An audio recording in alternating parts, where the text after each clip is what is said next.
Comment un homme paraîtrait-il juste devant Dieu? Comment un pécheur serait-il pur? Ce n'est que par Jésus-Christ qu'il est possible de se mettre en règle avec Dieu, de parvenir à la sainteté. Mais comment aller à Jésus? Ils sont nombreux ceux qui, avec la multitude convaincue de péché au jour de la Pentecôte, s'écrient « Que ferons-nous » Les premiers mots de Pierre en réponse à cette question furent « Répentez-vous ». Un peu plus tard, il leur dit « Répentez-vous donc et convertissez-vous pour que vos péchés soient effacés ». Acte 2, 38, 3, 19.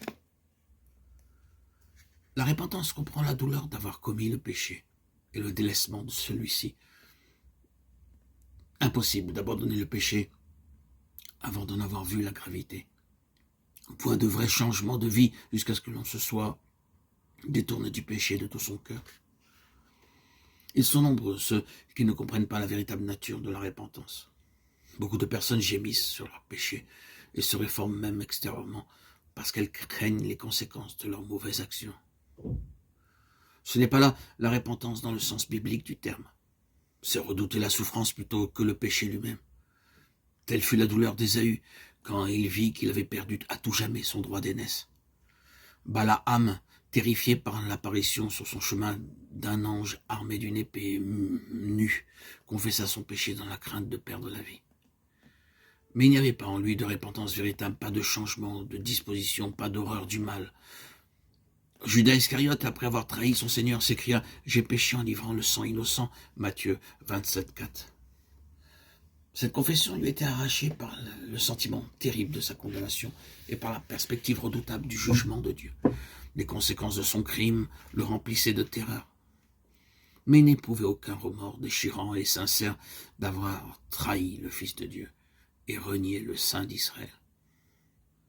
Pharaon, au moment où les jugements de Dieu s'appesantissaient sur lui, reconnaissait son péché, mais ce n'était que pour échapper au châtiment, car dès que les plaies s'éloignaient, il recommençait à braver le ciel. Tout cela déplorait les conséquences de leur péché, mais ils ne s'affligeaient pas sur ces péchés eux-mêmes. En revanche, quand le cœur de l'homme cède à l'influence de l'Esprit de Dieu, la conscience se réveille, et le pécheur commence à entrevoir la profondeur et le caractère sacré de la loi de Dieu, lui qui est à la base de son gouvernement dans le ciel et sur la terre. La lumière qui, en venant dans le monde, éclaire tout homme. Jean 1,9 illumine les replis les plus secrets de son âme et met en évidence les choses cachées dans les ténèbres. La conviction du péché s'empare alors de son esprit et de son cœur, saisi du sentiment de la justice de Dieu. Le pécheur est terrifié à la pensée de paraître coupable et impur devant celui qui sonde les cœurs. Il voit l'amour de Dieu, la beauté de la sainteté, la joie de la pureté. Il désire être purifié et entrer en communion avec le ciel.